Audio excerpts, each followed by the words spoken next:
Dolly Parton, welcome to West Virginia on what is now the Dolly Parton Imagination Library Day. Well, to have a day named after our Imagination Library is a wonderful thing, and I'm always glad to be in West Virginia. Everybody's been good to me through the years. Now, the Imagination Library is, of course, your early childhood literacy program that you started almost 30 years ago. It has spread from your home county to really a worldwide program. For you to see a state like West Virginia, small, rural, certainly with challenges of poverty throughout our state, to see West Virginia embrace your program, the Imagination Library, really invest and partner with your foundation, it must be very gratifying in terms of what you set out to do so many years ago. Well, it is very gratifying, and I'm very touched by it. And the people of West Virginia are just like the people in my home state of Tennessee and the way we grew up, knowing how hard times could be. But the Imagination Library is for all children, not just children that are having hard times, but children, I think, really their little minds are open to learning things. And I think if we can get books in their hands, teach them to read, when they're young, in their most impressionable years, I think that's always a wonderful thing. But me being able to help children all around the country and even in parts of the world, but being here in West Virginia, I just really feel like I'm kind of home. So I relate to the children here as I do the children in my own home area. So we're very proud and honored to have the Imagination Library here at all, and now to say that we may just be all over, the whole state. That's a great, great thing for us. Tell us a little bit about how the program works. A family member registers a child, hopefully a newborn, so they can go through the program until age 5.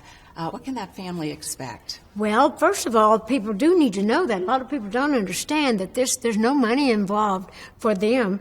All the parents have to do is to register the child.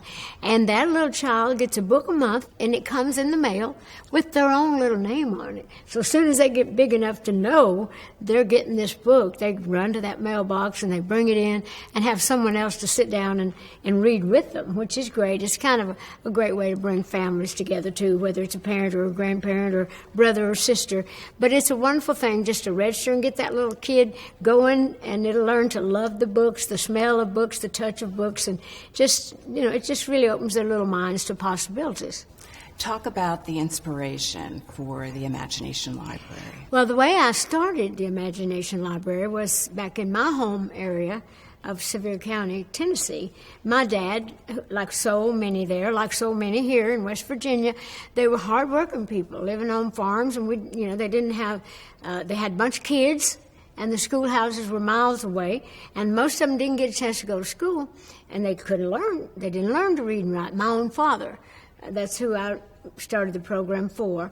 And my dad was he was smart, so smart, and just knew how to do everything, but he just could not read and write, and he felt he was too old to learn. So I thought I need to do something to lift that burden off of him, because he's such a good daddy and such a good man and so smart. And so I said, Daddy, why don't we start a program, where we give books to children from the time they're born till they start school, and that way they can learn to read in their young years. And so we started out thinking, well, maybe it would go a few counties over. The next thing you know, the governor at that time, Phil Bredesen, took it all over the state. Then it went into Canada, and now we're basically all over the world, because my sweet daddy and me thought up the idea to get on out there and do something, and my dad took great pride in that. And it was he felt like that it was almost meant for him not to be able to read and write, because otherwise we wouldn't have had this. And my daddy got to live long enough to see the Imagination Library doing well. So I always feel Daddy. Every time I'm out doing this, I feel Daddy's presence inside me. And so I really think it was a meant-to-be thing. There's a reason for everything. That's beautiful. Here in West Virginia, we've been involved with the program now for 15 years. Oh. And I'm told by the West Virginia Department of Education, which administers the program here, that the foundation has mailed 3.7 million books to West Virginia children over the years. Oh, that's wonderful, Huge yeah. impact. And so we're hoping that number grows and grows and grows, because we've really done well, and hopefully by the end of the year we're hoping to maybe be up to 200 million books that we send out worldwide. So we just love being a part of something, to make the children's lives more enriched, and get their little minds open, to education, because if you can read, you can learn about anything you want to, even if you can't afford a big education. You can find a book on anything you want to learn. It's literacy, and it's also really important messages. The books have messages.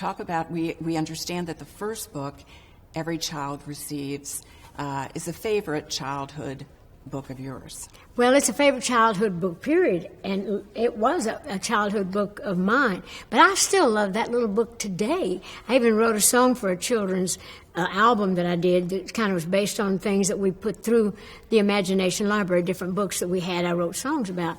And I wrote a little song about the little engine that could, because that's really the one that we start the program out with, as you mentioned. And so it just really shows children, it just builds their confidence if they're shy or they're afraid and they think they can't do it. And so it's about, I can, I think I can, I think I can, I know I can, I will.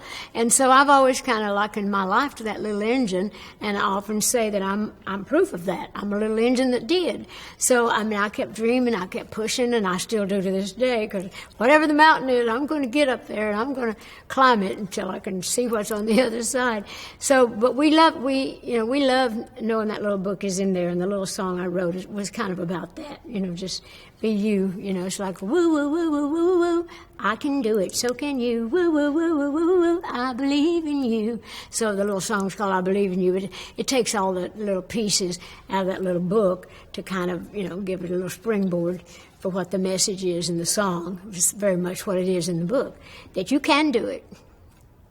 We spoke a little bit about your father. I'd like you to talk a little bit about your mother. You are leaving something with West Virginia today that ties back directly to your mother.